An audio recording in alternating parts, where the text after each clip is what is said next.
సహనముతో కనిపెట్టిన సమాధానమీయకుండునా నిజముగా మొరపెట్టిన దేవుడిలా ఆలకించునా సహనముతో కనిపెట్టిన సమాధానమీయకుండునా జీవముగల దేవుడు మౌనముగా నుండునా జీవముగల దేవుడు మౌనముగా నుండునా తన పిల్లల కాయునా మేలు చేయకుండునా తన పిల్లల కాయునా మేలు చేయకుండునా నిజముగా మొరపెట్టిన దేవుడిలా ఆలకించునా సహనముతో కనిపెట్టిన సమాధానమీయకుండునా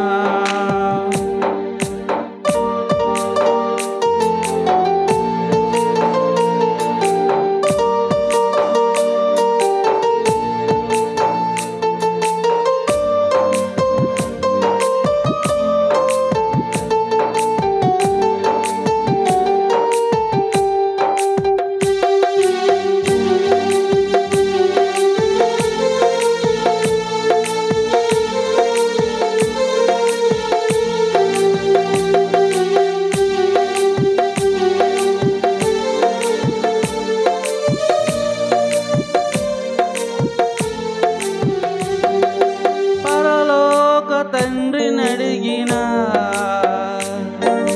మంచి ఈవులియకుండునా పరలోక తండ్రి నడిగిన మంచి ఈవులియకుండునా కరములెత్తి ప్రార్థించిన దీవెనలే కురియకుండునా కరములెత్తి ప్రార్థించిన దీవెనలే కురియకుండునా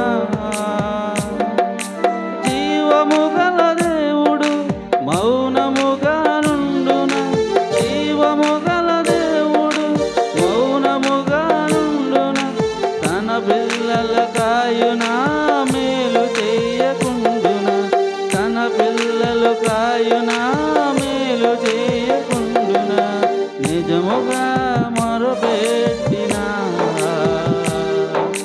దేవుడిలా ఆలకించునా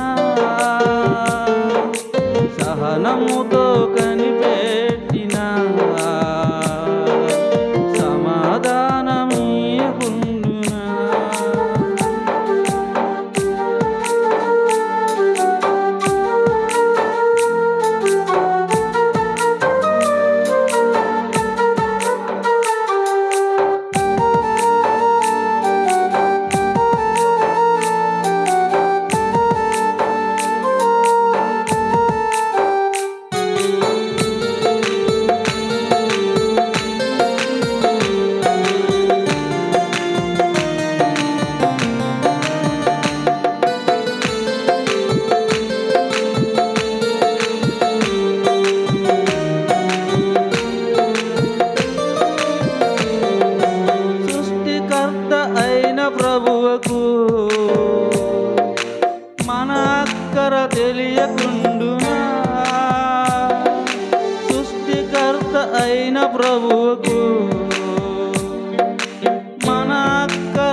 కనిపెట్టిన సమాధానమీయకుండునా.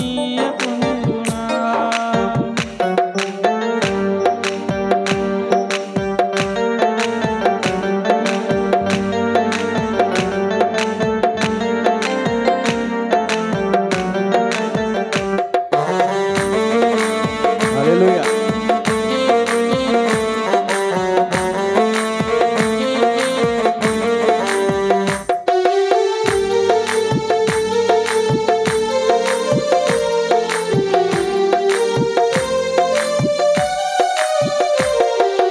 సర్వశక్తుడైన ప్రభువుకు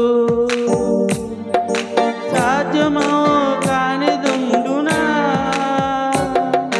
సర్వశక్తుడైన ప్రభువుకు సాధ్యమో కానిదుండునా. తన మహిమ కనపరుచుటకు దయచేయక ఊరుకుండునా. తన మహిమను కనపరుచుటకు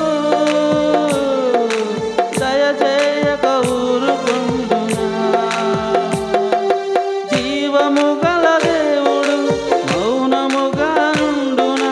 జీవము గల దేవుడు మౌనముగా నుండునా. తన పిల్లల కాయునా మేలు చేయకుండునా. తన పిల్లల కాయునా మేలు చేయకుండునా. నిజముగా మొరపెట్టిన దేవుడిలా ఆలకించునా. సహనముతో కనిపెట్టిన సహనామీయకుండునా. నిజముగా కనిపెట్టిన దేవుడిలా ఆలకించునా. సహనముతో మొరపెట్టిన సమాధానమీయకుండునా. హల్లెలూయా. ఒకసారి స్తోత్రం చెప్దాం. హల్లెలూయా. గట్టిగా చెప్పండి స్తోత్రం. హల్లెలూయా. ఇక్కడే ఉంటే గట్టిగా చెప్పండి స్తోత్రం. హల్లెలూయా. 140వ కీర్తన చదువుకుందాం. ఆల్రెడీ 139వ కీర్తన. మరి నిన్న శుక్రవారం అద్భుతమైన ప్రసంగం వచ్చింది దీని మీద. మేము నలుగురు, సరోజనమ్మ గారు ఉన్నారు. మంచి ప్రసంగం వచ్చింది. నిత్య మార్గమునకు నన్ను నడిపింపుము ప్రభు అని భక్తుడు దావీదు చేసిన ప్రార్థన అద్భుతంగా మరి మంచి వాక్యం వచ్చింది. విన్నవాళ్ళు ధన్యులు, వినలేని వాళ్ళు కూడా ధన్యులు. ఒకసారి స్తోత్రం చెప్పండి. హల్లెలూయా. 140వ కీర్తన చదువుకుందాం. తమ్ముడు సునీల్ 13 వచనాలు ఉన్నాయి, చదివి వినిపించాలి, మనందరితో చెప్పిస్తాడు.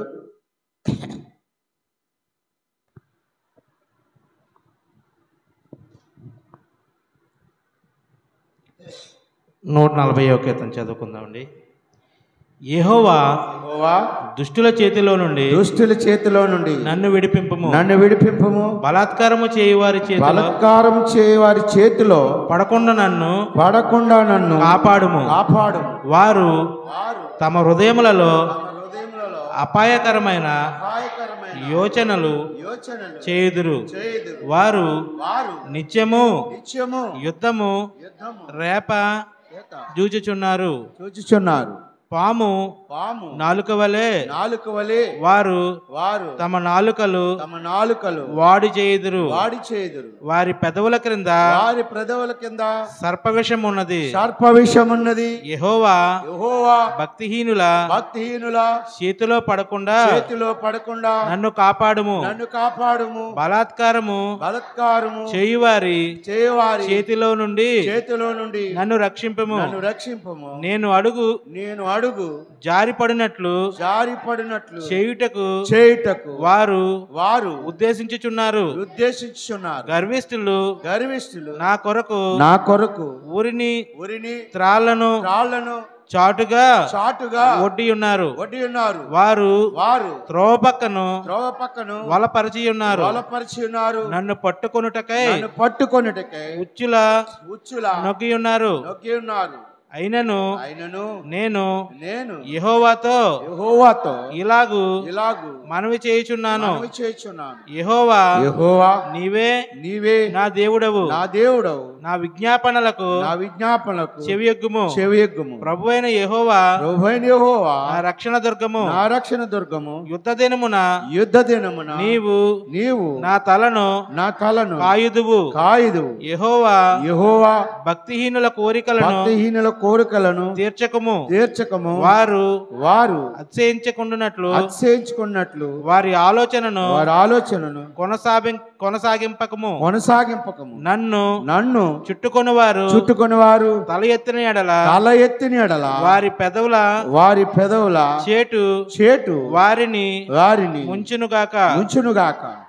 కనకనలాడు నిప్పులు వారి మీద వేయబడునుగాక. వారు తిరిగి లేవకుండునట్లు అగ్నిగుండములో వారు పోల్చబడుదురుగాక.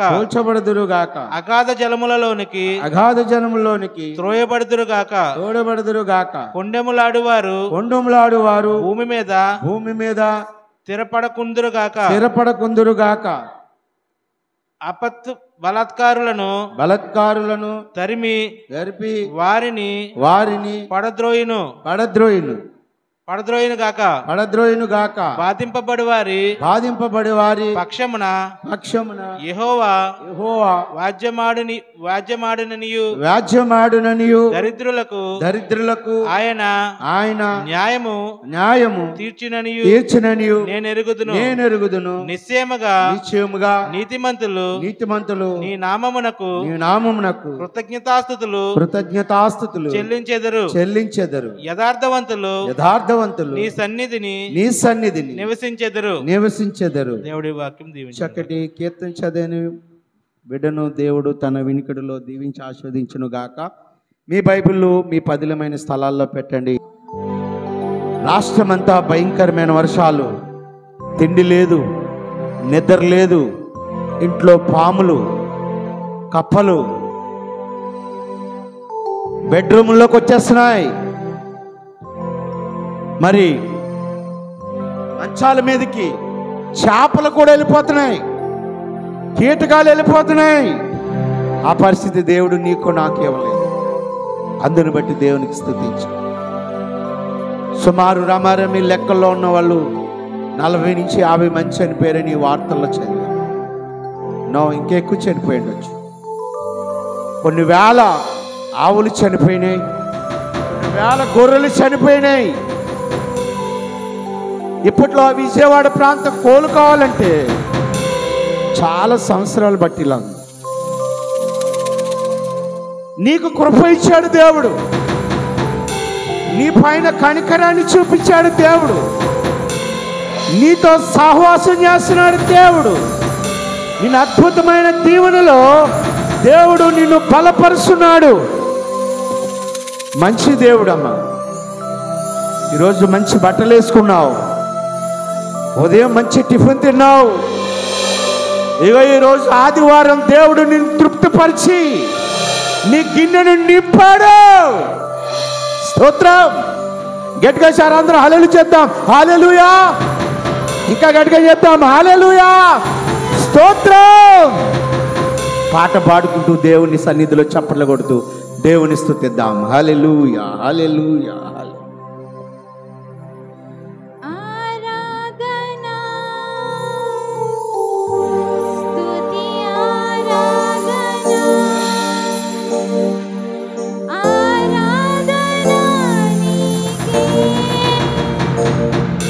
అందరూ చప్పట్లు కొట్టి దేవుని స్తుతిద్దాం.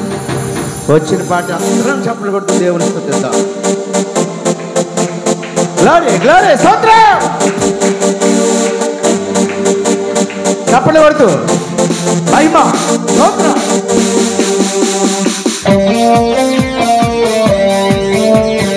మంచివాడు, గొప్పవాడు ప్రభు. హల్లెలూయా, హల్లెలూయా, హల్లెలూయా, హల్లెలూయా.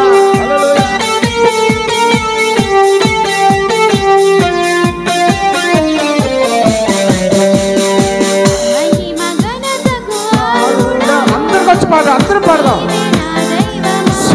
పాడదాం.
Glory glory glory glory glory.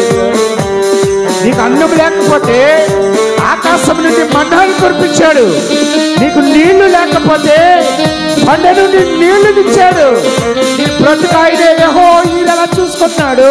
సర్వం సమకూర్చిన దేవుడు ఆరాధన చేయడానికి నీకేంటి ఇబ్బంది? స్తోత్రం స్తోత్రం స్తోత్రం.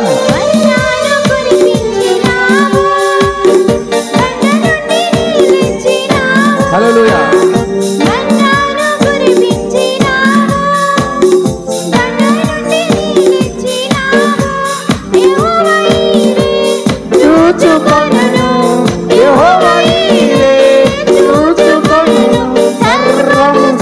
అందరూ ఆరాధన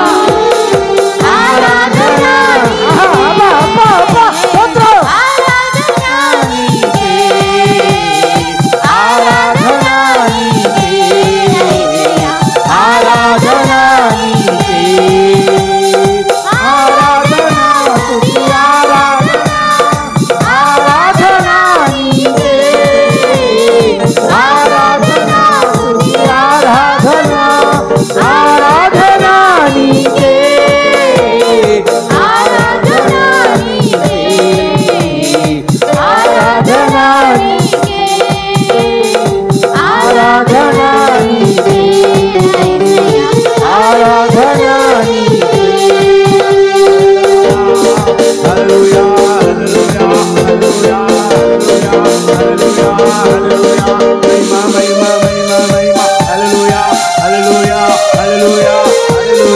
వ్యాధులను తొలగించే దేవుడు, మృతులను లేపే దేవుడు ఆయనే. రాఫా స్వస్థపరిచే దేవుడు, నేను స్వస్థపరిచిన దేవుడు.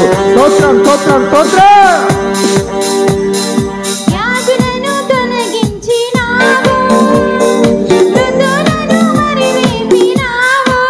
హల్లెలూయా.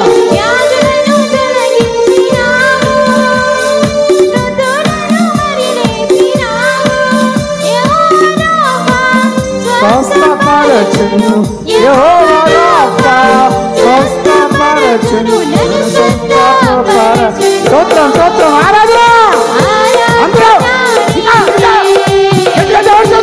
ఆరాధన నీకే, ఆరాధన నీకే, ఆరాధన నీకే, ఆరాధన స్తుతి ఆరాధన ఆరాధన నీకే, ఆరాధన స్తుతి ఆరాధన ఆరాధన నీకే,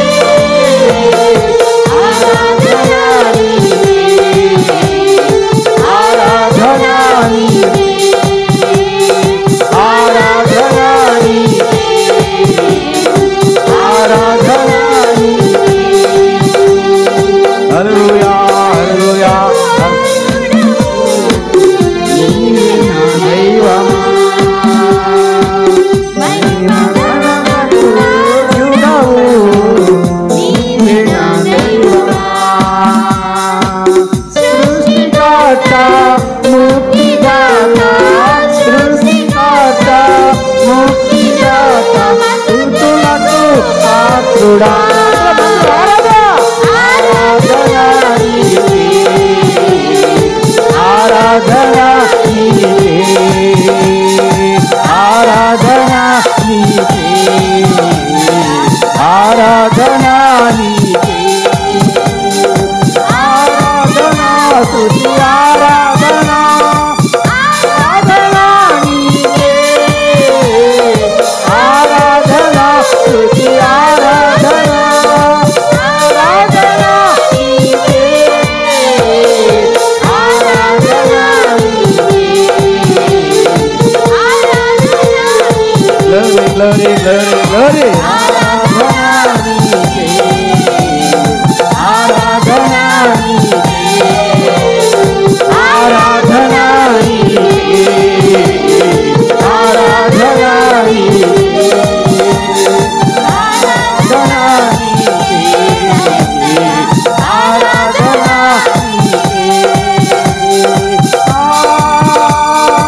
glory, glory, glory. Amen. Stotram, stotram, stotram, stotram, stotram, stotram. Hallelujah, hallelujah, hallelujah, hallelujah, hallelujah, hallelujah, hallelujah, hallelujah, hallelujah.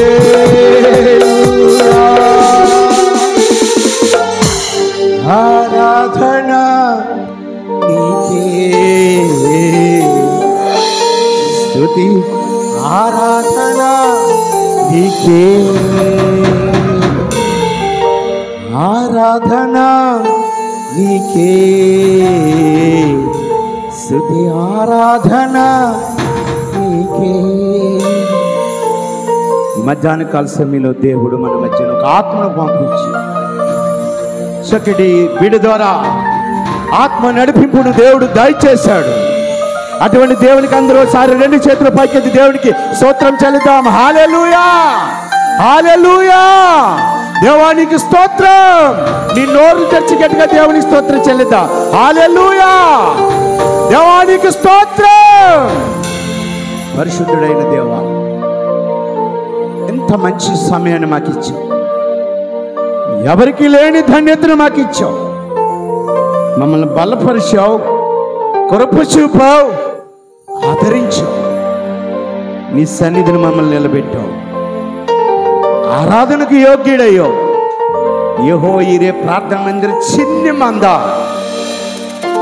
చిన్న మేఘం మోపుడంత వాన కురిసి 3.5 సంవత్సరాల వర్షాన్ని తొలగించింది. ఈ చిన్ని మంద పరలోక ద్వారాలు తెరిచి దివి నుండి భూమికి నిన్ను ఇక్కడ తీసుకొని వచ్చింది. హల్లెలూయా. అందరం మౌనంగా ఉందాం, అందరం మౌనంగా ఉందాం. ఏ ఒక్కరు కూడా మాట్లాడద్దు. మీ ఆరాధనను ఆయన అర్హుడుగా తీసుకున్నాడు. ఆయన నీకు జవాబిస్తున్నాడు. ఈరోజు కొన్ని కుటుంబాలు కట్టబడబోతున్నాయి, కొన్ని కుటుంబాలు ఆశీర్వాదకరంగా మారబోతున్నాయి, కొన్ని కన్నీళ్ళు ఆగబోతున్నాయి, కొందరు ఆలోచనలకు దేవుడు జవాబు ఇవ్వబోతున్నాడు.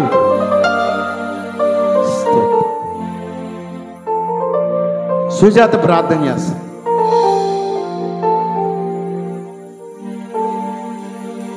హల్లెలూయా, హల్లెలూయా,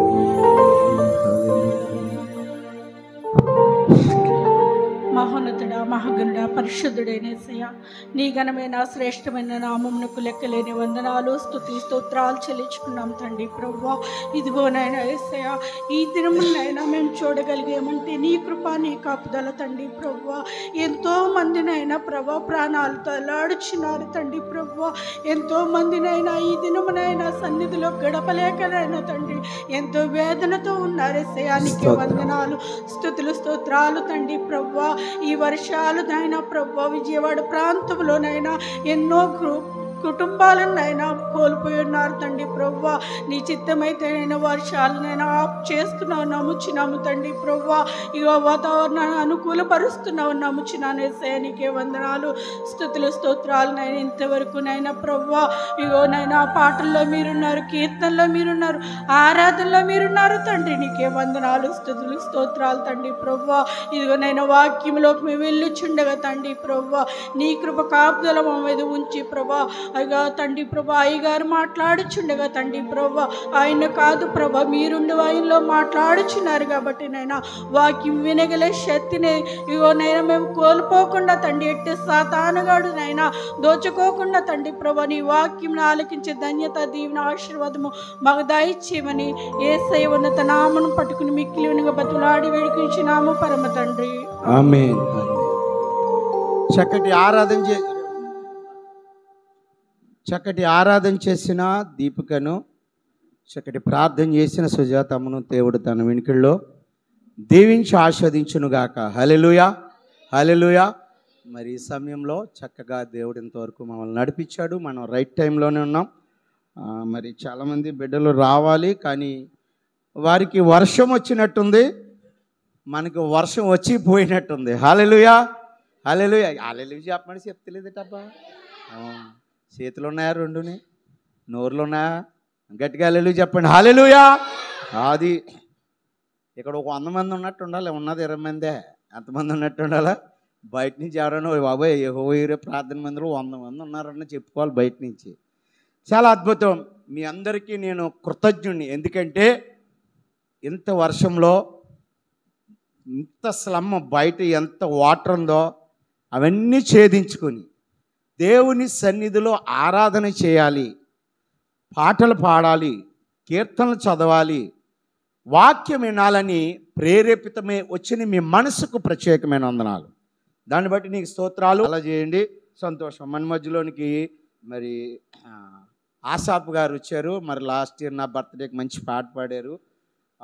బ్రదర్ ఎవరో కాదు, మరి సత్యనారాయణ గారి యొక్క చుట్టాలైన మన ఆత్మీయ తండ్రి అడప సత్యనారాయణ గారి యొక్క చుట్టాలు, కామరాజపేట వారిది. మరి ఎప్పుడో చాలా సంవత్సరాల క్రితం జగ్గిచేరులోకి వచ్చి మంచి ఇల్లు కట్టుకున్నారు. వారు ఇంటి అడ్రస్ చెప్పారు, నేను ఇల్లు కూడా చూశాను. ఇంటి పైన చక్కటి సిలువ ఉంది. 5 ఫ్లోర్లో వాడు ఉంటున్నారు. కింద ఫ్లోర్లో అయ్యా ఈ మీటింగులకి మీకు ఏమన్నా అవసరం అయితే ఆ స్థలం అంతా వాడుకోమన్నారు. మీ ప్రేమకు వందనాలు. మరి ఈ మాట మొన్న ఏప్రిల్లో చెప్పుంటే మరి అప్పుడు చాలామంది చుట్టాలు బంధువులు ఉన్నారు. ఏదైనా మీరు ఇచ్చిన అవకాశానికి ధన్యుడును. అవసరమైతే ఖచ్చితంగా వాడతాం. మీ ప్రేమకు వందనాలు. అలాగే ఈ చిన్న సంఘాన్ని, ఈ చిన్న దైవజనుడిని మీరు బలపరుస్తున్నందుకు, ఫోన్ ద్వారా మాకు చక్కటి ఆదరణ ఇస్తున్నందుకు వందనాలు. అయ్యగారు గ్యాస్ దాంట్లో చేస్తారు. మీకు ఎవరికైనా ఎమర్జెన్సీ గ్యాస్ ఉంటే ఆయన కూడా సంప్రదించవచ్చు. నన్ను అడిగితే ఆయన నెంబర్ ఇస్తాను మీకు. వారి కుటుంబం పాప వచ్చింది మన మధ్యకి, సంతోషం. వారి పాప పాషామ్ గారు చక్కగా ఎత్తుకున్నారు. ఆడపిల్లలు లేరు కదా ఆమెకు. నాన్న నన్ను ప్రేమిస్తున్నావా తండ్రి, విన్నానా? మంచి పాట అండి, బిలిబడేడు పాట. సంతోషం నాన్న, నేను నిన్ను ప్రేమిస్తున్నాను. హల్లెలూయా. కొడుకుగా నేను ప్రేమిస్తున్నాను. మన ఇద్దరు కొడుకులుగా తండ్రి కూడా మనల్ని ప్రేమిస్తున్నాడు. దేవుడు మనల్ని, మన కుటుంబాలని బలపరుచునుగాక. ఆమేన్. అలాగే శుక్రవారం చక్కటి ప్రార్థన జరిగింది. మరి సరోజనమ్మ గారు కన్నీటి ప్రార్థన చేశారు దేవుని మందిరంలో. చాలా మరి నేనే రియాక్ట్ అయ్యి, దేవా నా మందిరంలో, మీరు నాకు ఇచ్చిన ఈ మందిరంలో ఇంత చక్కటి ప్రార్థనలు చేసే బిడ్డలు నాకు దొరకడం అదృష్టం అనుకున్నాను. దాన్ని బట్టి స్తోత్రం. మరి విజయవాడ ప్రాంతం కొరకు ప్రార్థన చేయండి. చాలా భయంకరంగా ఉంది, భయం వేస్తుంది చూస్తుంటే. చాలా క్రైస్తవ సంఘాలు, అలాగే అన్ని కులాలు, అన్ని మతాలు డబ్బులు డొనేట్ చేస్తున్నారు. ఇంత లోతులో పట్టుకెళ్ళి ఆహారం అందిస్తున్నారు.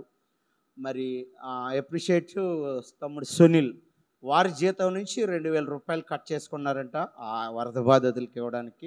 వారు అందులో భాగమైనందుకు వారి కుటుంబాన్ని నేను అభినందిస్తున్నాను. అలాగే సిఏ ఫెలోషిప్ ద్వారా రేపు మా బిడ్డలందరూ, సామర్లకోట పాస్టర్లు అందరూ కూడా విజయవాడ వెళ్తున్నారు. మరి మా సహకారం వారికి అందించాం. నేను కూడా వెళ్ళాలి, ఎందుకంటే మంగళవారం నుంచి మనకి మీటింగ్స్ కాబట్టి. అయ్యా నేను రాలేనన్నాను. అలాగే వైజాగ్ టూర్ పెట్టారు, నెక్స్ట్ వీక్ అది నాకు హ్యాండ్ ఓవర్ చేశారు. అందుని బట్టి దేవునికి స్తోత్రం. మరి మీకేమైనా చేతనైతే, అయ్యా నేను ఈ వరద బాధితుల కొరకు, నేను మీ కొరకు ఈ 100 రూపాయలు, 50 రూపాయలు, 200, 500 ఇస్తానంటే నాకు ఇవ్వండి. లేదా స్వచ్ఛందంగా మీరే సీఎం గారికి పంపుతానంటే స్కానర్ పెడతాను, మీకు డైరెక్ట్ సీఎం అకౌంట్లో పడుతుంది. కానీ సాయం చేయండి. ఏం చేయండి? ఒకసారి యెషయా గ్రంథం తీయండి. యెషయా గ్రంథం 58వ అధ్యాయం తీయండి ఒకసారి. మీరు 10 రూపాయలు పంపినా, మరి 5 కోట్ల మంది ప్రజలు ఉన్నారు. 5 కోట్లు ఇంటూ 15 కోట్లు అవుతాయి సార్, 50 కోట్లు అవుతాయి. అలా పంపినా సరే ఆ స్కానర్కి. 58వ అధ్యాయం తీయండి, యెషయా గ్రంథం 7వ వచనం చదవండి. నీ ఆహారము ఆకలి కొనిన వారికి పెట్టెటియు, నీ రక్త సంబంధికి ముఖము తప్పింపుకొనుటయు, దిక్కుమాలిన బీదలను నీ ఇంట చేర్చుకొనుటయు, వస్త్రహీనుడు నీకు కనబడినప్పుడు వారికి వస్త్రమిచ్చుటయు, ఇదే కదా నాకు ఇష్టమైన ఉపవాసం. హల్లెలూయా. దేవుడు నేను ఉపవాసం ఉండమంటున్నాడు. ఆ ఉపవాసం ఏంటండి?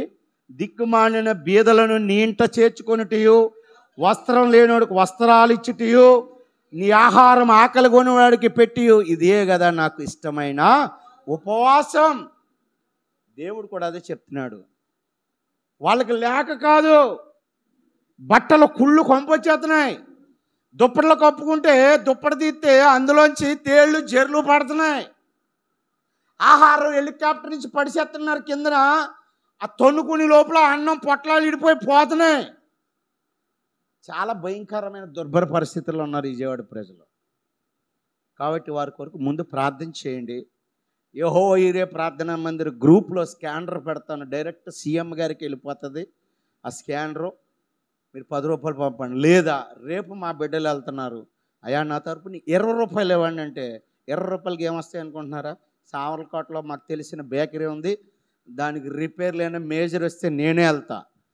వాళ్ళకి 20 రూపాయలు ఇస్తే కనీసం 6 రొట్టెలు ఇస్తారు. ఎన్ని రొట్టెలు అండి? 6 రొట్టెలు ఇస్తారు. వాస్తవానికి 4 ఇస్తారు, రొట్టె 5 రూపాయలు. నాకు కన్స్ట్రక్షన్ ఇచ్చి 6 ఇస్తారు. అది ఎలా చేకూర్దాం, ఈ విషయాలు జ్ఞాపకం చేసుకోండి. ఇక వ్యక్తిగతంగా మీ ఎవరైనా సాక్షి చెప్తారా? ఓకే, మీరు ఎవరు సాక్ష్యం చెప్పకపోతే నేనే సాక్ష్యం చెప్తాను. సంతోషం.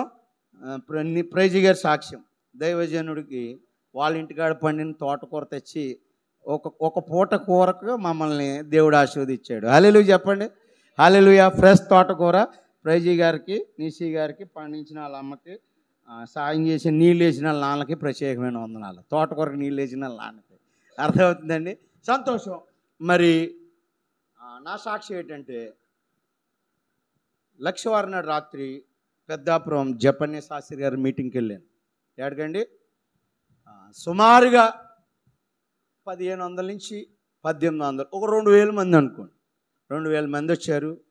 మీటింగ్ అద్భుతంగా జరుగుతుంది. సవరపు చిన్ని గారు పాటలు పాడుతున్నారు. పాటలు పాడుతుండగా దైవజనుల్ని స్టేజ్ మీద ఆహ్వానించుకుందామన్నారు. మొత్తం దైవజనులు అందరినీ స్టేజ్ మీద ఆహ్వానించారు. జపన్య శాస్త్రి గారు కూడా వచ్చేసారు. ఈ లోపల నేను ఎక్కడో చివరిని కూర్చున్నాను.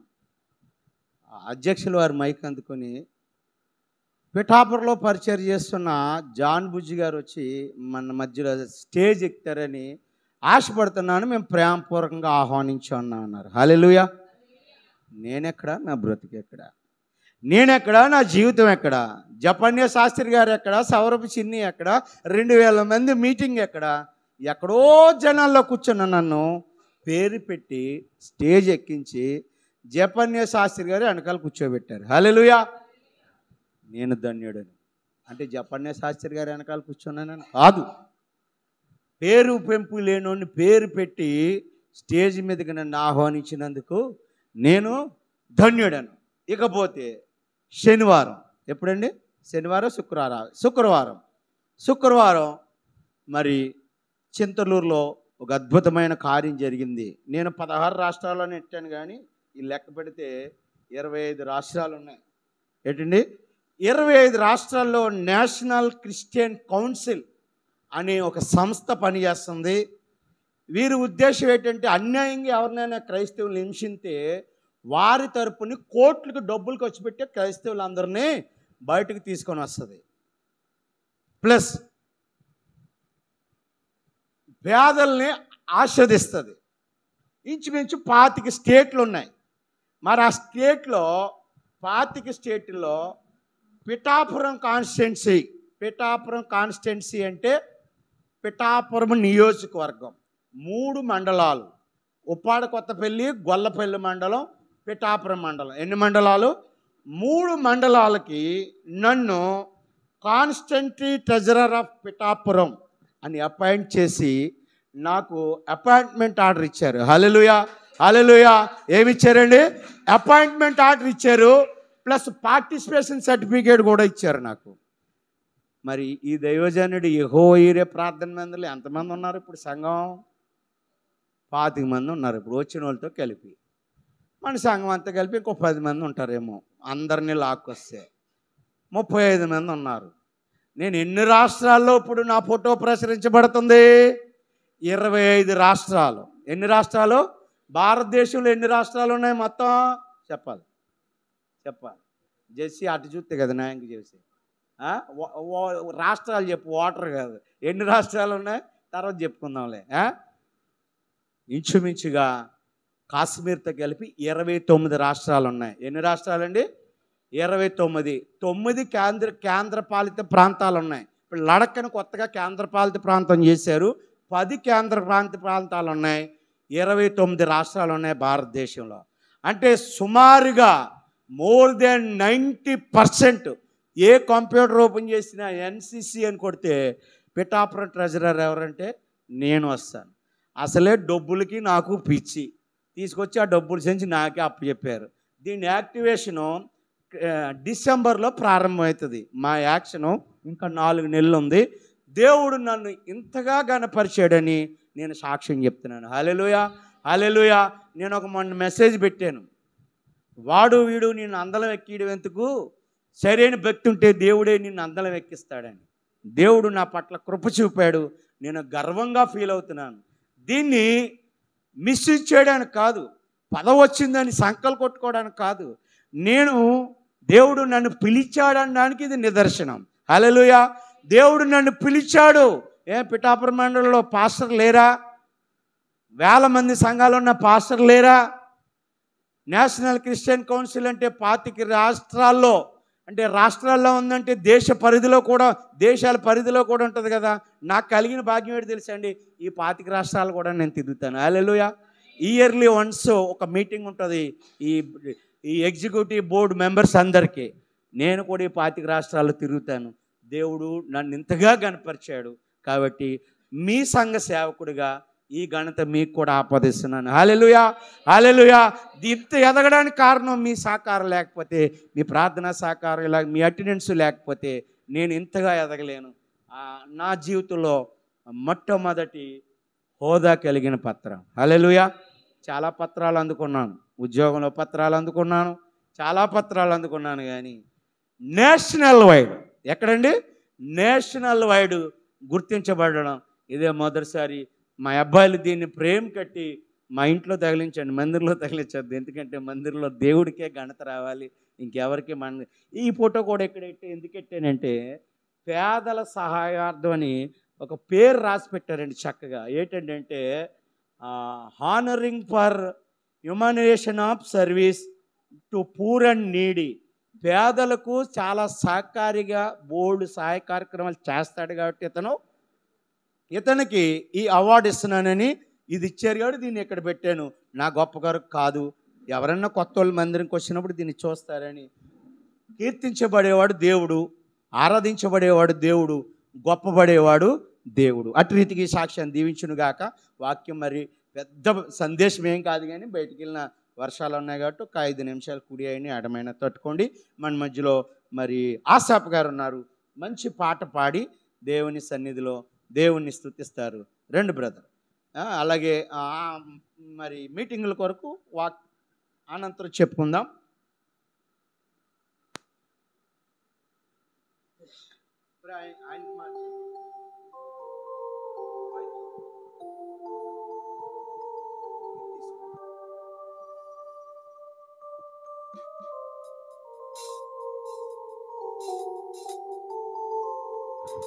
దేవునికి స్తోత్రం అండి.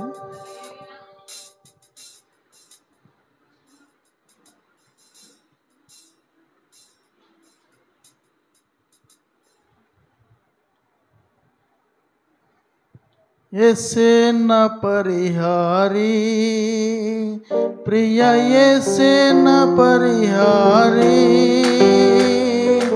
యేసే నా పరిహారి, ప్రియ యేసే నా పరిహారి, నా జీవిత కాలమంతా ప్రియ యేసే నా పరిహారి, నా జీవిత కాలమంతా ప్రియ యేసే నా పరిహారి. ఎన్ని కష్టాలు కలిగినను,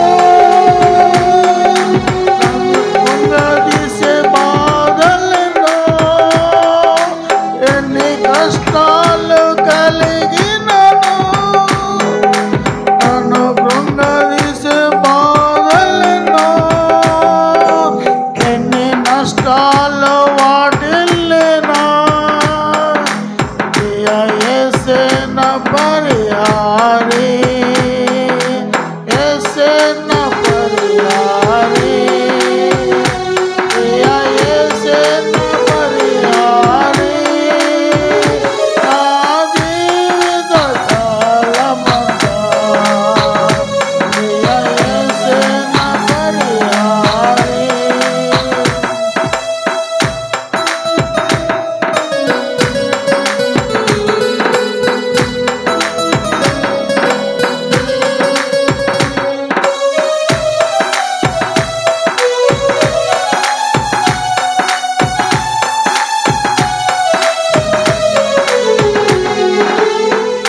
మణి మాన్యాలు లేకున్నా పలు వేదనలు వేధించిన మణి మాన్యాలు లేకున్నా పలు వేదనలు వేధించిన మారులెల్లరూ నన్ను విడిచిన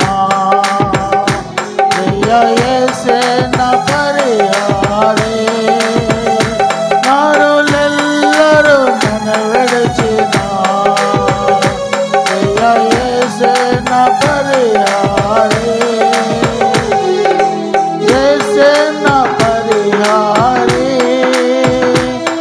యేసే నా పరిహారే నా జీవిత కాలమంతా యేసే నా పరిహారే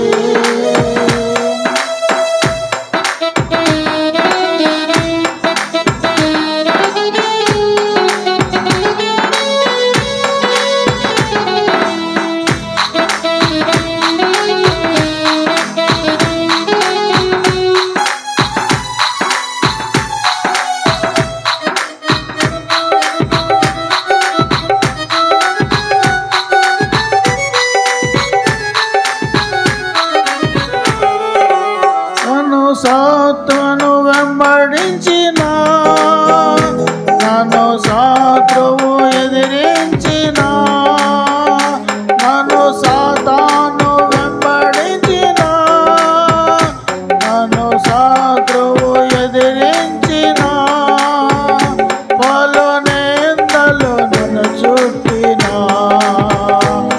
యేసే నా పరిహారే పలు నిందలు నన్ను చుట్టిన యేసే నా పరిహారే యేసే నా పరిహారే యేసే నా పరిహారే నా జీవిత కాలమంతా యేసే నా పరిహారే నా జీవిత కాలమంతా యేసే నా పరిహారే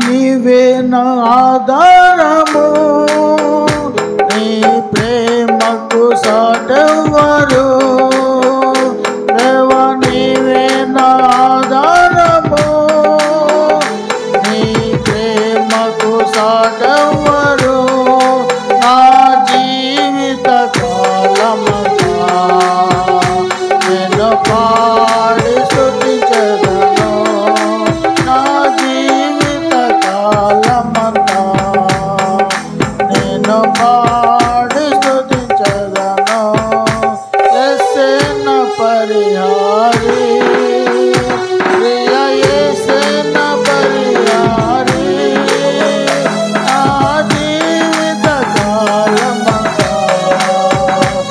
యేసే నా పరిహారే నా జీవిత కాలమంతా యేసే నా పరిహారే హల్లెలూయా.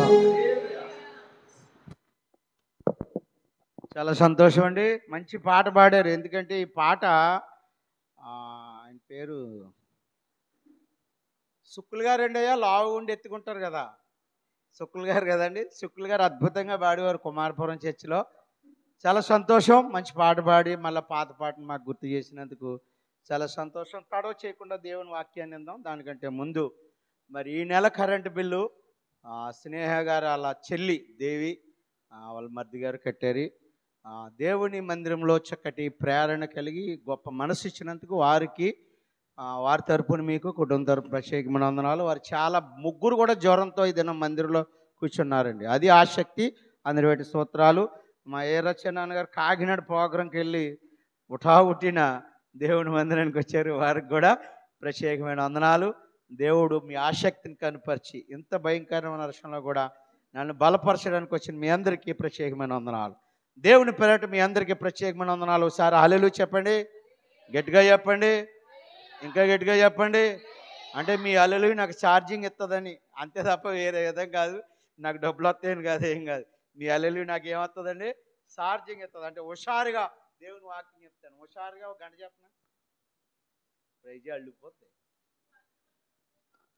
నా వాక్యం ముందే ఇస్తామా? నిన్న సింధు అంటుంది, నా ఫోటో చూసి మై హీరో అంటుంది. ఏ హీరో నాకు అర్థం కాలేదు. హీరోలు చాలామంది ఉన్నారు. సంతోషం, నీ హీరోని అయినందుకు నేను చాలా సంతోషం. నాన్న నన్ను ప్రేమిస్తున్నావా? తడ చేయకుండా దేవుని వాక్యం చదువుకుందాం. 2వ రోజుల గ్రంథం. ఒక నిమిషం, పోయిన ఆదివారం ఏదో క్యాప్షన్ పెట్టని చెప్పండి. చెప్పాలి. ఇక్కడిక్కడ వదిలేస్తున్నట్టున్నారు మీరు. పోయిన ఆదివారం ఏదో క్యాప్షన్ పెట్టాను.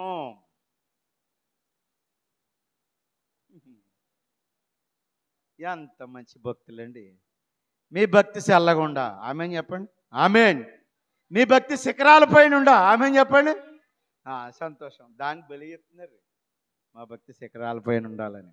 ఏదేమైనప్పటికీ పోయిన ఆదివారం ఏం చెప్పానంటే, మరి ఇది వైఫై అయిపోయింది, సాయంత్రం అప్లోడ్ చేస్తాం. అప్లోడ్లో చూసిన యూట్యూబ్, ఫేస్బుక్ ప్రేక్షకులు కూడా నేను ప్రత్యేక మనవి, కొన్ని ఆత్మీయ సందేశాలు ఉంటాయి, కొన్ని రాసినట్టు చెప్పబడతాయి, కొన్ని క్రోడీకరించి చెప్పబడతాయి. దేవుడు నాకు ఇచ్చిన ఆత్మ ప్రేరణ జాగ్రత్త గుర్తుపెట్టుకోండి. యూట్యూబ్లో మీ దగ్గర నుంచే నాకు విమర్శ వస్తుంది, నా సంఘ బిడ్డలకు నేను ఎట్లా అయినా సరే చెప్పుకోగలను. కానీ దేవుడిచ్చిన ఆత్మ ప్రేరేపణ వలన ఈ ప్రసంగం చేయబడుతుంది. ఏంటంటే, గేహాజీకి కుష్టి వ్యాధి పోయిందని నేను ఈరోజు ప్రసంగం చేస్తున్నాను. బైబిల్లో గేహాజీకి కుష్టి వ్యాధి పోయినట్టుగా ఎక్కడ రాయబడలేదు. కానీ సందర్భాలు క్రోడీకరించి నేను గేహాజీకి కుష్టి వ్యాధి పోయింది, మరలా దేవుని సన్నిధి నుంచి వెళ్ళిపోయిన గేహాజీ దేవుని సన్నిధిలో తిరిగి వచ్చాడని నేను ప్రసంగం చేస్తున్నాను. నీకు ముందే చెప్పాను, కొన్ని బైబిల్లో ఉన్నది ఉన్నట్లు వాక్యం చెప్తారు, కొన్ని అక్కడ ఇక్కడ తీసుకొని వచ్చి అన్ని కలిపి వాక్యం చెప్తారు, కొందరు ఆత్మ ప్రేరణ బట్టి వాక్యం చెప్తారు. నేను నాకు కలిగిన జ్ఞానాన్ని బట్టి, దేవుడు నాకు ఇచ్చిన దర్శనాన్ని బట్టి నేను తప్పు చెప్పడం లేదు. దేవుడు నన్ను బలపరిచినట్లుగా గేహాజీకి కుష్టి వ్యాధి పోయి దేవుని పరిచర్యలో ఉన్నాడని ఇదేనా నేను వాక్యం చెప్పబోతున్నాను. మీకు ఏమన్నా డౌట్ ఉంటే కామెంట్ రూపంలో పెట్టండి, నేను మీకు సమాధానాన్ని చెప్పడానికి సిద్ధంగా ఉన్నాను. నా తరపున నా వాక్యమే మీకు సమాధానం, ఇక పెద్ద దానికి సమాధానం ఏమి లేదు. కాబట్టి మీకు కూడా చెప్తున్నాను, గొప్ప సందేశం. అతి తక్కువ సమయంలో ముగిస్తాను, జాగ్రత్తగానండి. 2వ రోజుల గ్రంథం తీయండి, 5వ అధ్యాయం తీయండి, 25వ వచనం చదవండి.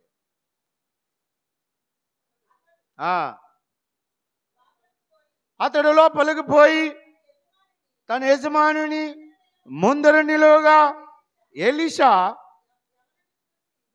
వాణిని చూచి, సరిగ్గా చదవండి అమ్మా, వాణిని చూచి, గేహాజీ నీవు ఎచ్చటి నుండి వచ్చితివని అడిగినందుకు వాడు, నీ దాసుడైన నేను ఎచ్చటికి పోలేదనెను.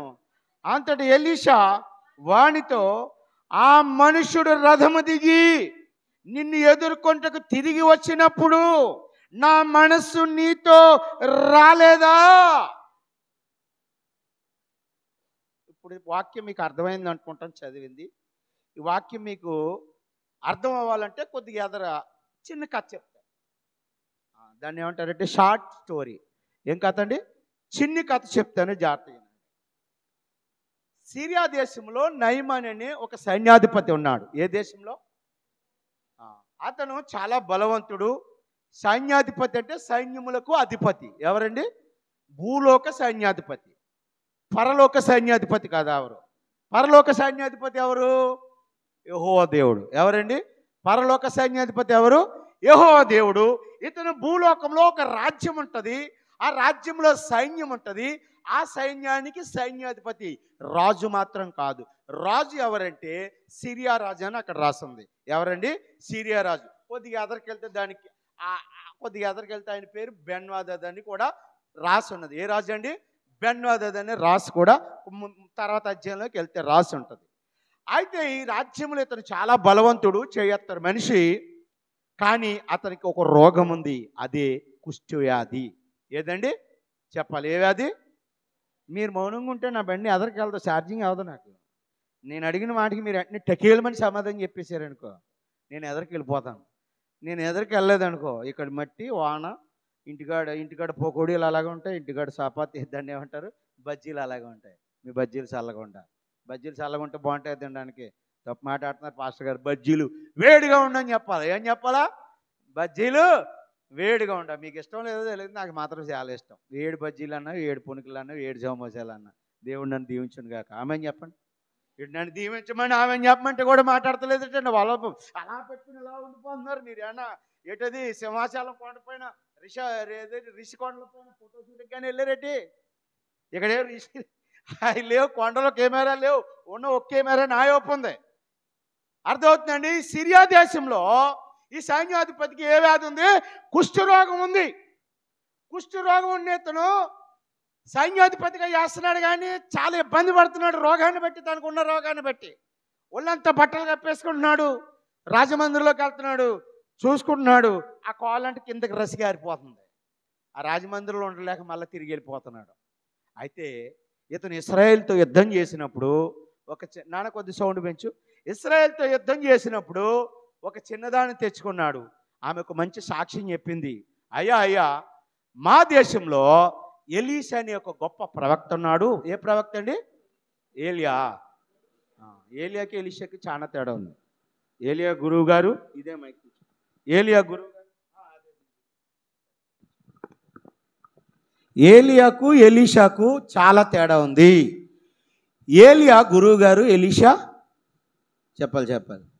గురువు గారు అన్న తర్వాత తీసివేతకి ఆపోజిట్ ఏంటి? కలపడానికి ఆపోజిట్ ఏంటి? తీసివేయడం.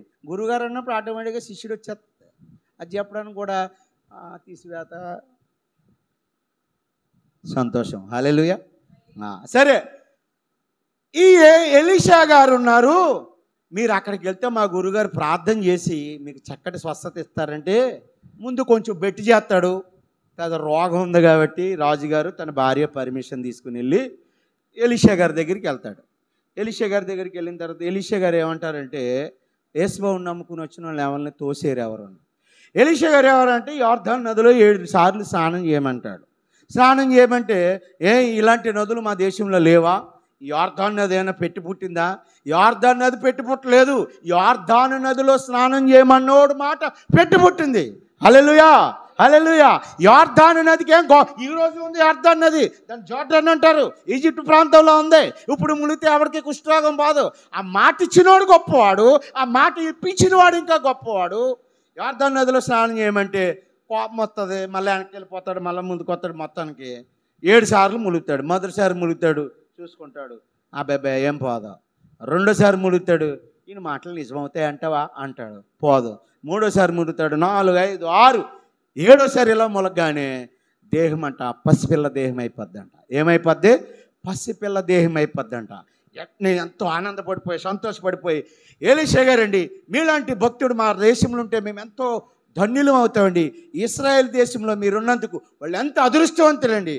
అదృష్టవంతురాల్లో ఏ రోజు ఆయన్ని వాడుకోలేదు, వాళ్ళ గురువు గారిని వాడుకోలేదు. వాళ్ళ గురువు గారి కోపం వచ్చింది, రెండ్రాబాయ్ ఎన్నాళ్ళ మధ్య 2 తలంపుల మధ్య ఉంటారు, నీ దేవుడు గొప్ప నా దేవుడు గొప్ప తేల్చేసుకుందాం అనుకున్నారు. ఎంత అదృష్టవంతులండి. ఎలీషాను పొగిడి, అయ్యా నన్ను స్వస్థపరిచినందుకు మీకు ఒక గిఫ్ట్ తెచ్చాను.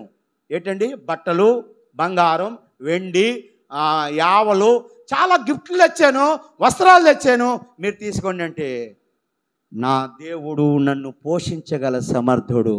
ఎవరండి? నా దేవుడు నన్ను పోషించగల సమర్థుడు. నీ గిఫ్ట్లు నాకేమొద్దు, పట్టుకెళ్ళిపోండి. ఇదంతా తతంగం వెనకాల నుంచి తన శిష్యుడైన గ్యాహాజీ చూస్తాడు. అంటే మా గురువుగారికి పిచ్చి పెట్టిందా?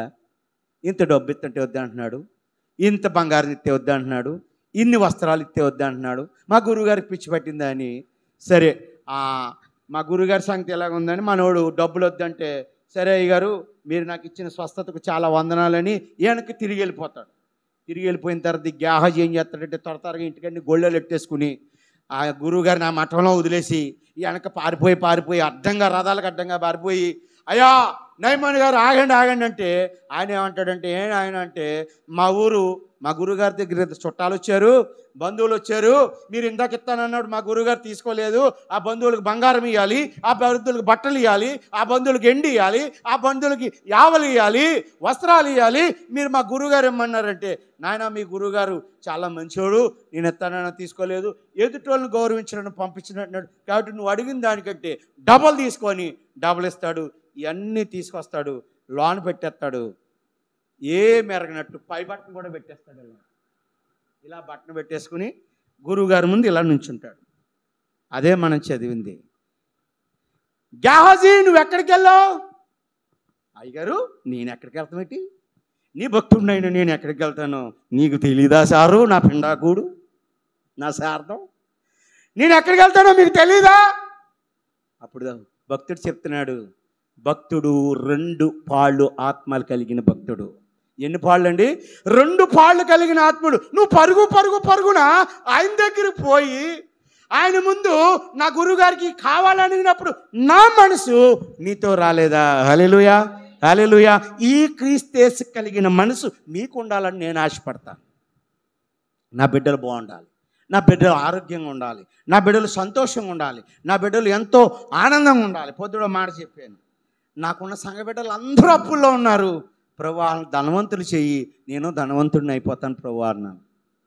నా బిడ్డల కొరకు నేను ప్రార్థన చేస్తున్నాను. ప్రతి ఒక్కడు అప్పులు.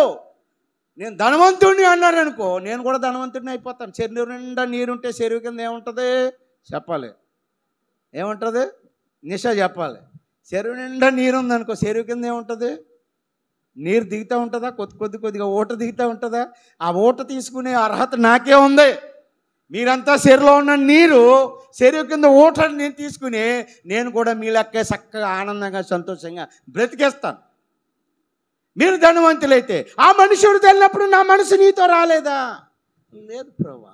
దైవజనుడు తెలిసిపోయింది.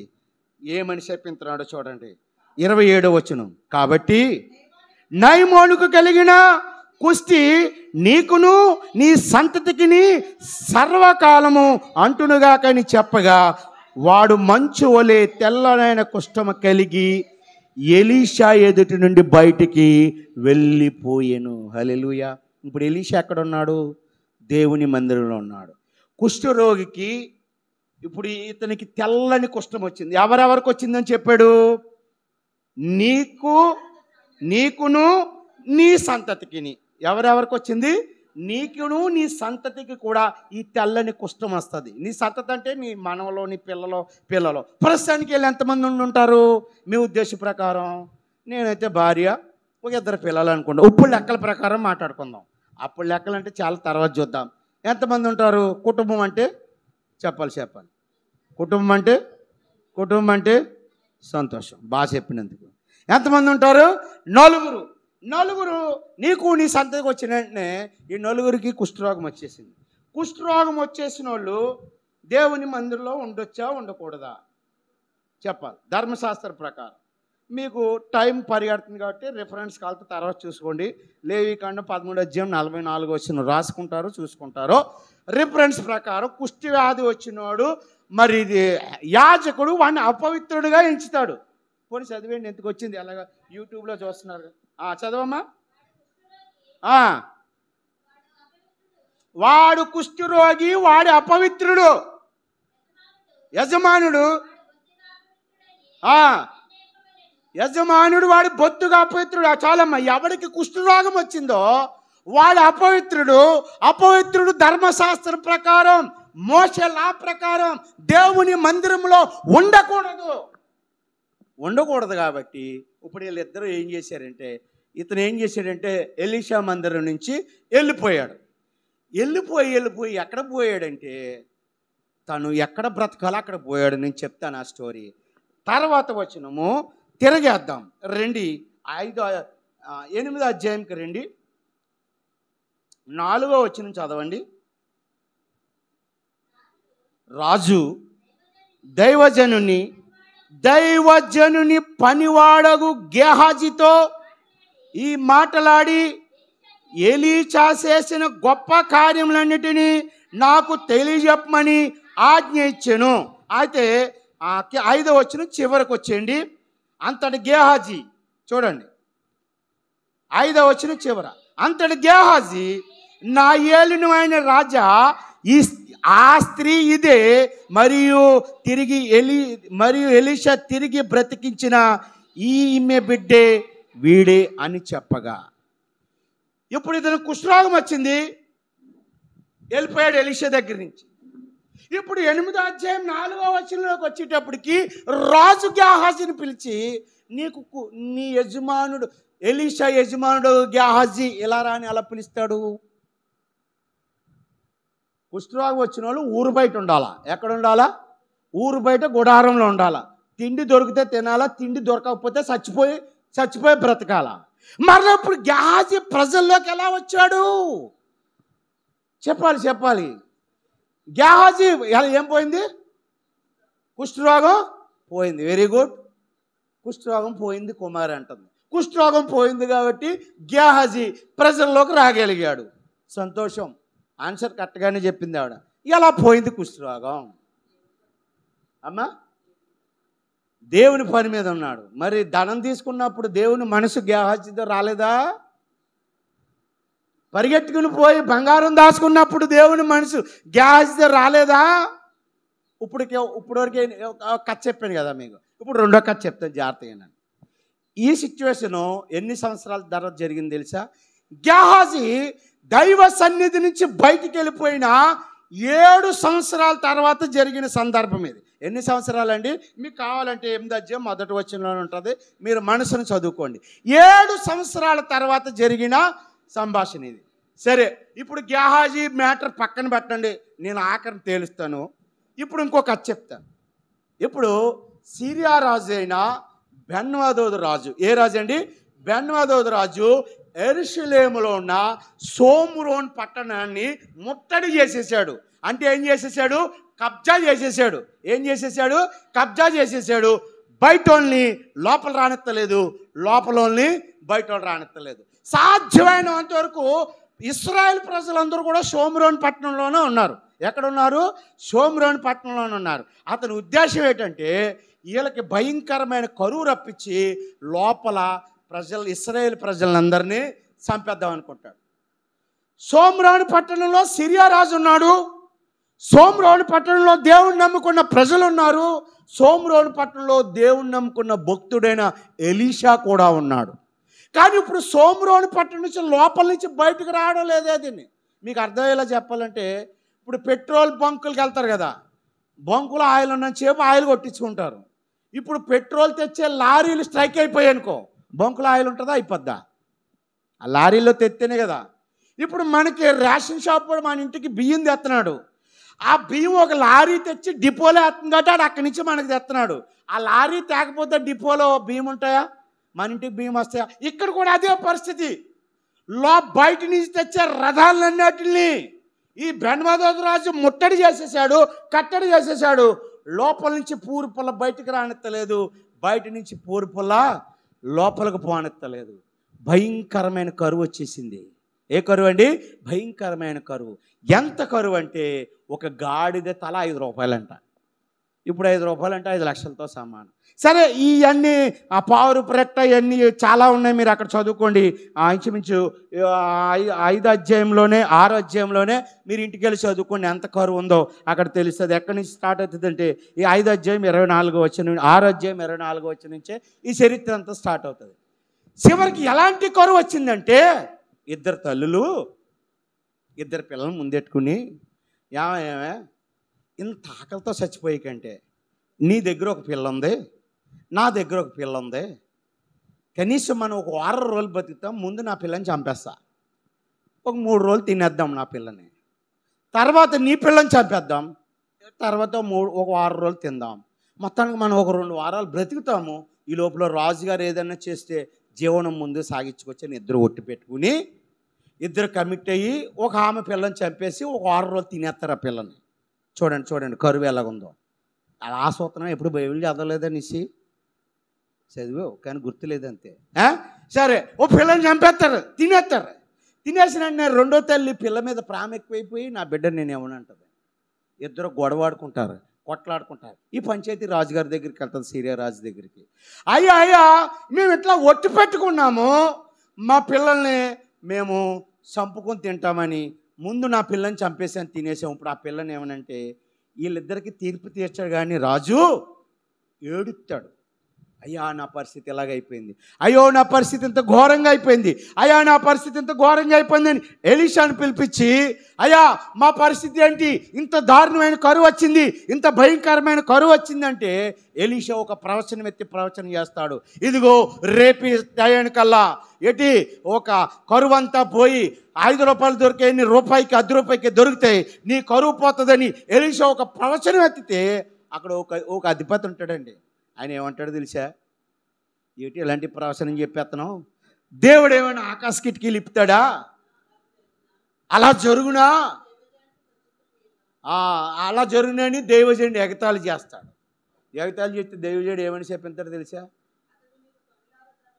నువ్వు చూస్తావు కరువు పోతుంది కానీ నువ్వు దాన్ని అనుభవించో, నువ్వు చచ్చిపోతావు అని చెప్తాడు. ఏమని చెప్తాడు? నువ్వు చచ్చిపోతావు అని చెప్తాడు. అయితే ఈ కరువు ఎలా పోయిందో ఇప్పుడు మళ్ళీ గ్యాహజీ దగ్గరికి వస్తాడు. ఇది స్టోరీ. బెన్వాదేదు షోమ్రోన్ పట్టణంలో బెన్వాదేదు రాజు ముట్టడి చేసేసాడు, కరువు వచ్చింది. ఈ కరువు ఎలా పోయిందో ఇప్పుడు నేను వాక్య రూపంగా గ్యాహజీకి కుష్టి వ్యాధి ఎలా పోయిందో కూడా మీకు తెలియపరుస్తాను. 7వ అధ్యాయం 3వ వచనం చదవండి. అప్పుడు పట్టణపు గుమ్మమునొద్ద 4 కుష్ఠరోగులుండగా, హల్లెలూయా, పట్టణపు గుమ్మమునొద్ద 4. పట్టణపు గుమ్మం అంటే ఏంటి తెలుసండి? పట్టణపు గుమ్మం అంటే మన బిల్డింగ్ ముందు ఉన్న గుమ్మం కాదు, ఊరవతలో ఒక ఆర్చ్ ఉంటుంది, దాన్ని ఏమంటారంటే సరిహద్దు పట్టణపు గుమ్మం అంటారు. ఊళ్ళోకి ఎంటర్ అయ్యే ముందు ఒక ద్వారం ఉంటుంది. అంటే కుష్ఠరోగం వచ్చిన వాళ్ళు ద్వారము వెలుపలే ఉండాలి, పట్టణానికి బయట ఉండాలి. ఇప్పుడు ఇక్కడ ఎంతమంది కుష్ఠరోగులు ఉన్నారు? 4 కుష్ఠరోగులు ఉన్నారు. ఈ 4 కుష్ఠరోగులు ఎవరో తెలుసా? దేవుడు నాకు ఇచ్చిన ఆత్మీయ జ్ఞానం ప్రకారం, నేను ఆలోచించిన విధానం ప్రకారం ఈ 4 కుష్ఠరోగులు, ఒకడు గ్యాహజీ, రెండోది అతని భార్య, మూడోది అతని కొడుకో, నాలుగోది అతని కూతురు అయి ఉండొచ్చు. ఎంతమంది కుష్ఠరోగులు ఉన్నారు? ఇప్పుడు కుష్ఠరోగులు ఏం పుట్టుకొచ్చారు కదా, అక్కడ అంతకు ముందు అధ్యాయంలోనే కదా నీకు నువ్వు నీ సంతతికి ఈ నయమోను కలిగిన కుష్ఠరోగం నీకు కలుగును గాకని ఎలీషా శపించాడు. అవునా కదా? శపించాడు కదా. నీకే కలుగును గాకన్నాడా? నీకు నువ్వు నీ కుటుంబానికి కలుగును గాకన్నాడా? నీకు నువ్వు నీ సంతతికి. భార్య కూడా తన భాగంలో భాగమే బెటర్ ఆఫ్. నీకంటే భార్య సగభాగం కాబట్టి ఆనాడు ఆదామవ్వలు శరీరంలో భాగం ఇచ్చాడు కాబట్టి నీకు వచ్చిందంటే నీ భార్యకు వచ్చేసినట్టే, నీ సంతతి కంటే నీ 2 పిల్లలకు వచ్చినట్టే. ఆ 4 కుష్ఠరోగులే ఈ 4 కుష్ఠరోగులు. మీకు ఏమైనా డౌట్ ఉంటే కామెంట్లో మీరు పెట్టండి. మీకు ఏమైనా డౌట్ ఉంటే వాక్యం అయ్యాక నాతో మాట్లాడండి. ఆ రోజు ఎలీషా ఎవరినైతే శపించాడో ఆ శపించిన 4 కుష్ఠరోగులే ఈ కుష్ఠరోగులు. ఎవరండి? ఈ గుమ్మం వద్ద నుంచుని ఈ పట్టణాన్ని చూస్తున్నారు ఈ 4 కుష్ఠరోగులు, గ్యాహజీ కుటుంబం. ఈ పట్టణాన్ని చూస్తున్నారు, ఇక్కడ ఉన్న ప్రజల్ని, బయట ఉన్న సైన్యాన్ని చూస్తున్నారు, ఈ పట్టణాన్ని చూస్తున్నారు, ఈ సైన్యాన్ని చూస్తున్నారు. వీళ్ళందరూ ఒక ఆలోచనకు వచ్చారు. చదవమ్మ. ఈ 4 కుష్ఠరోగులు ఒక ఆలోచనకు వచ్చారు. ఒకరినొకరు చూసుకుని మనము చచ్చిపోయే వరకు, ఇక్కడ చచ్చిపోయే వరకు మనం ఇక్కడ ఎందుకు కూర్చోవాలి? పట్టణంలో పోవదు అనుకుంటుమా? పట్టణం మందు క్షేమం ఉందని అక్కడే చచ్చిపోదాం. ఊరికి కూర్చున్నాను ఇచ్చటను చచ్చిపోదాం చాలండి. వీళ్ళు అక్కలాకలు చూసుకొని మనము ఇశ్రాయేల్ ప్రజలం. ఎవరు అండి? ఇశ్రాయేల్ ప్రజలం. మన బంధువులందరూ లోనున్నారు. లోనున్న వాళ్ళు కొద్దిసేపులో చచ్చిపోతారు. దేనితోటి? కరువుతోటి. బయట వాళ్ళకి తిండి లేదు కాబట్టి మనకి ఎవడు తిండి పెట్టడం లేదు. వాళ్ళు పోతూ పోతూ కవర్ ఇలా గెలిసేసేవారు. ఆ కవర్లో మట్టి ఉందో మశానం ఉందో ఊరిసిన అన్నం ఉందో తిని మనం బ్రతికేవాళ్ళం. ఇప్పుడు వాళ్ళకే అన్నం లేదు, మనకి అన్నం లేదు. ఇప్పుడు వాళ్ళు చచ్చిపోతారు, మనం చచ్చిపోదాం. ఆ చచ్చిపోయింది ఏదో పితృదేశం వెళ్ళి చచ్చిపోదాం, అక్కడ పోదాం పదండి అని ఈ నలుగురు ఒక ఆలోచన చేసుకునండి నలుగురు బయలుదేరారు. ఇప్పుడే దేవుని కార్యం ప్రారంభించబడింది. హల్లెలూయా. ఈ నలుగురు బయలుదేరారు. గేహజీ ఇలా కాలు పెట్టాడు, థన్మన్ సౌండ్ వచ్చింది. గేహజీ భార్య కాలు పెట్టింది, థన్ థన్ మని డబుల్ సౌండ్ వచ్చింది. గేహజీ కొడుకులు ఇద్దరు కాలు పెట్టారు, ధన్ ధన్ ధన్ ధన్ ధన్ ధన్ ధన్ ధన్ ధన్ సౌండ్లు ఉరుములు మెరుపులు. ఎవరిలో? కుష్ఠరోగులు. ఎవరిలో? కుష్ఠరోగులు. గేహజీ ఎప్పుడైతే ఇలా కాలు పెట్టాడో ఢేల్మంది అంతే. ఈ దడేలమైన శబ్దం లోనున్న వాళ్ళకి వినబడలేదు, కానీ బెన్వాదాది సైన్యానికి దడేలమైన తొళ్ళు పనులు వేశారు. ఏదైపోతుందండి. దేవుని అద్భుతాలు ఎలా ఉంటాయి చూడండి. కుష్ఠరోగులను వాడుకున్న దేవుడు అద్భుతాలు ఎలా ఉంటాయి చూడండి. సరే, నడ్డం మొదలు టకా టకా టకా టకా టకా నడుము మొదలుతుంటే ఇక్కడ గుర్రాలు ఏంటని రథాలు వచ్చేట్టు టక్ టక్ టక్ టక్ టక్ టక్ టక్ టక్ టక్ టక్ సౌండ్లు. ఓయ్ బాబోయ్, ఎవరో మనం చంపేనాకు వచ్చేస్తున్నారు. ఈ ప్రాంతంలో మనం ఉంటే ఈ రాజులు బలం వచ్చేసినట్టుంది. ఎలీషా ప్రవక్త ప్రవచించేసాడు, వీళ్ళకి ఏదో ధైర్యం వచ్చినట్టుంది. వీళ్ళందరూ మనం చంపేస్తున్నారని ఈ బెన్హదదు రాజు సైన్యం అంతా కూడా తునాతునకలై పారిపోయారు. అక్కడ ఉన్న బంగారం, ఆహారం అన్నీ వదిలేసి ఎలా పారిపోయారండి? తునాతునకలై పారిపోయారు. దేవుడు ఎంత గొప్పవాడండి. నలుగురితో శబ్దాలు, 4K అల్ట్రాసౌండ్ గొప్పమనిదండి. ఈ పిల్ల వెళ్ళిపోతుంది. ఏమనేది? ఒక అడుగెత్తే గొప్పమనిదంట. 4K sound. శత్రు సైన్యంలో గుబేలు పుట్టించిన దేవుడు. నలుగురు కుష్ఠరోగులు. సరే, ఫైనల్కి వచ్చేద్దాం. యుద్ధం చేసేసారు. ఎవరు యుద్ధం చేశారు? కుష్ఠరోగులు. నలుగురు కుష్ఠరోగులు యుద్ధం చేశారు. ఎలా చేశారు? వాళ్ళకి తెలియకుండానే వాళ్ళు నడకనే శబ్దంతో దేవుడు యుద్ధం చేయించాడు. ఈ ప్రవచనం ఎవరు ప్రవచించారు? ఎలీషా ప్రవక్త ప్రశ్నించాడు. తెల్లార్తులో కరువు పోతుంది, మీకు ఆహారం దొరుకుతుంది, మీరందరూ సుఖంగా ఉంటారని అక్కడ ఆయన ప్రవచించాడు. అక్కడ ఆయన ఎలీషా మొరన్నాడు. దానికి దేవుడు ఈ నలుగురు కుష్ఠరోగుల ద్వారా ద్వారం తెరిచాడు. హల్లెలూయా.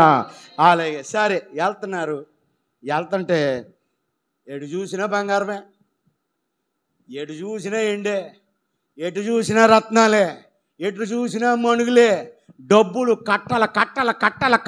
కట్టలుగా ఉన్నాయి డబ్బులు. అబ్బా, తిన్నంత తిండి, ఎక్కపప్పులో, కర్రీ పప్పులో, KFC చికెను, ఇంకా ఉల్లి దోశలు, పెసరట్టు ఉప్మాలు, ఎంత తిండి ఉందండి. తినేద్దామని ఆశగా పోయి బాబోయ్ తిన్నంత మేము తినగలమా? గేహజీ గారికి ఒక అలవాటు ఉంది. ఏ అలవాటు అండి? దాచుకునే అలవాటు. ఏం దాచుకునేది? నోటి మాట కాదు. ఏం దాచుకునే అలవాటు ఉంది? బంగారం దాచుకునే అలవాటు ఉందండి. బుద్ధి ఎక్కడ పోతుందండి? కుక్క బుద్ధి పోదు కదా. చదవండి అన్నమాట. ఏం దాచుకునే అలవాటు ఉంది? బంగారం దాచుకుని. 8వ వచనం చదవండి. కాబట్టి ఆ కుష్ఠరోగులు దండుపేట వెలుపటి భాగమునొద్దకు వచ్చి ఒకడు గుడారంలో జొచ్చి భోజన పానములు చేసి అచ్చట నుండి వెండి బంగారములు ఎత్తుకొని పోయి ఏం పెట్టి సార్ కదా దాచి ఏం పెట్టి దాచిపెట్టి ఏం దాచిపెట్టారు? ఎండి బంగారం. ఆ రోజు ఎండి బంగారం దాచిపెట్టి, ప్రభువా నీ శిష్యుడనే నేను ఎక్కడికి పోతాను నీకు తెలీదా? పై బట్టను పెట్టేసుకుని ఏమి ఎరగనట్టు. మా బిడ్డలు తెల్లారుజాము 4:30కి వెళ్ళారండి. మార్నింగ్ స్టార్ బిర్యానీ అంట. వాళ్ళ ఆశలన్నీ వారసం అడియాసలు చేసేసి తిరిగి వచ్చేసారు ఖాళీ కడుపుతో. తెల్లారుజాము తినేద్దామని ఆకలేస్తుందా ఆ టైంలో? వీళ్ళకు కూడా బంగారం అనే దాహం ఎక్కువైపోయింది. వాళ్ళకి బిర్యానీ దాహం ఎక్కువైపోయిందో వీళ్ళకి బంగారం అనే దాహం ఎక్కువైపోయింది. ఏం చేసి పెట్టారంటే అన్నీ పెట్టేసి దాచి పెట్టేశారట. అలవాటైపోయింది. ఏదో పనికి మళ్ళీ ఆ దాచిపెట్టినందుకే కదండి వాళ్ళకి కుష్ఠరోగం వచ్చేసింది. ఆలోచన ఉందా? తెలివి ఉందా? బుర్ర పని చేస్తుందా? దాచిపెట్టి చదువమ్మ.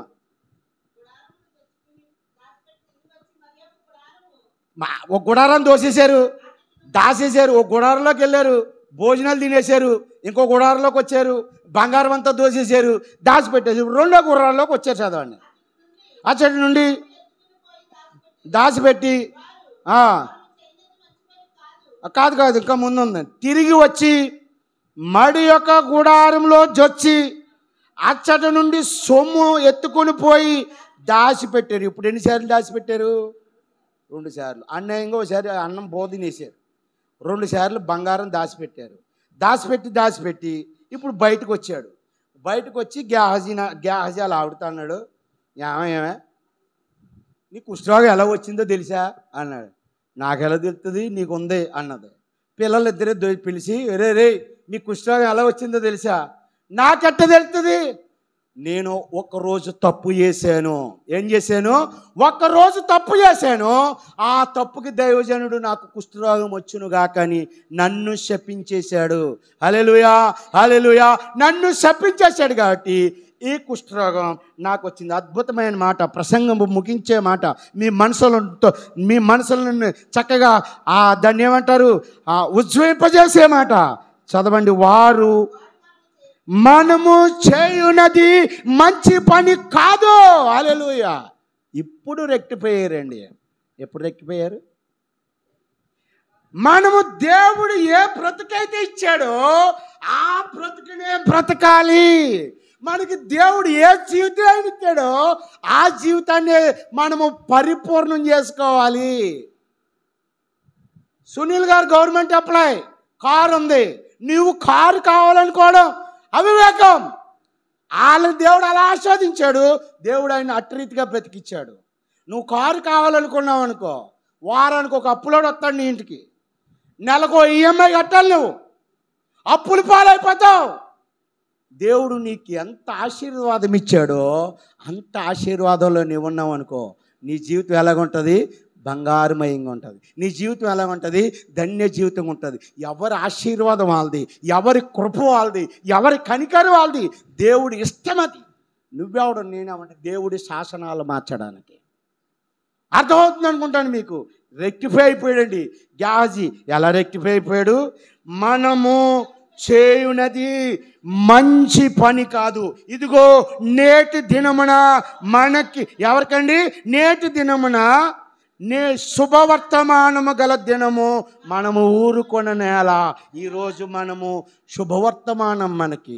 మన జీవితంలో జబ్బు పోయే రోజు, మన జీవితంలో తప్పు తెలుసుకున్న రోజు, మన జీవితంలో దైవజనుడికి చేతులెత్తి మొక్కవలసిన రోజు శుభవర్తమానం. ఏంటా శుభవర్తమానం? నలుగురికి కుష్ఠరోగం పోయిన రోజు. హల్లెలూయా హల్లెలూయా. నలుగురికి కుష్ఠరోగం పోయిన రోజు. Any doubt? గేహాజీకి కుష్ఠరోగం పోయిందని ఎంతగా నిరూపించాలనుకుంటే గంధాలు తిరిగేసి ముందుకు వచ్చిందా, ఇబ్బంది లేదు. ఎవరికి శుభవర్తమానం? వారికి శుభవర్తమానం. ఎవరికి శుభవర్తమానం అండి? వారికి శుభవర్తమానం. ఇక్కడ వీళ్ళు శుద్ధీకరించకడ్డారు కాబట్టి మళ్ళా 7 సంవత్సరాల తర్వాత మరి గేహాజీ మళ్ళా 8వ అధ్యాయం 4వ వచనంలో కనపడతాడు.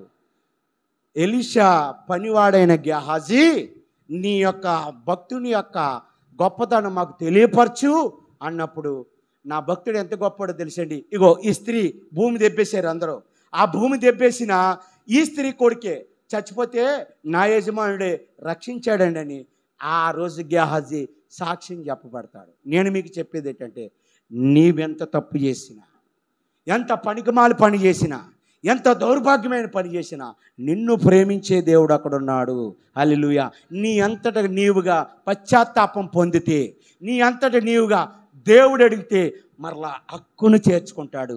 గేహాజీని ఎలీషా ఎలాగైతే హక్కుని చేర్చుకున్నాడో అలాగ దేవుడు తన హక్కుని చేర్చుకున్నాడు. బైబిల్లో ఒక భక్తుడు కూడా అండి, సంసోను అనే భక్తుడికి దేవుడు గొప్ప బలం ఇచ్చాడు. స్త్రీలతో సాంగత్యం చేసి బలాన్నంతా పోగొడేసుకుని చచ్చిపోయే ముందు అంటాడు, ప్రభువా నేను తప్పు చేశాను, ఒక్కసారి నా బలాన్ని నాకు అంటాడు. బలాన్ని ఇచ్చి ఆయన ఎక్కడ తీసుకెళ్ళిపోయాడు తెలిసిన దేవుడు? పరలోకం తీసుకుపోయాడు. ఎబ్రిల్ రాసిన కొరింథీయుల పత్రిక, ఎబ్రిల్ రాసిన పత్రిక ఉంటుంది. నాకు రెఫరెన్స్ కావాలంటే వచ్చే వారం చెప్తాను. నా పాత బైబిల్ ఉంది. పాత బైబిల్ ఎక్కడ ఉంది? ఒక గంట పోయాకనే చెప్తాను. మరలా పరలోకంలో కనపడతాడు. ఎవరండి? శాంసన్ ఎక్కడ కనపడతాడు? మరలా ఒక్కసారి నీ దేవుణ్ణి పశ్చాత్తాపడితే. తర్వాత జరిగిన సందర్భం ఈరోజు మనం మెసేజ్లో కాదు కానీ కరువు పోతుంది.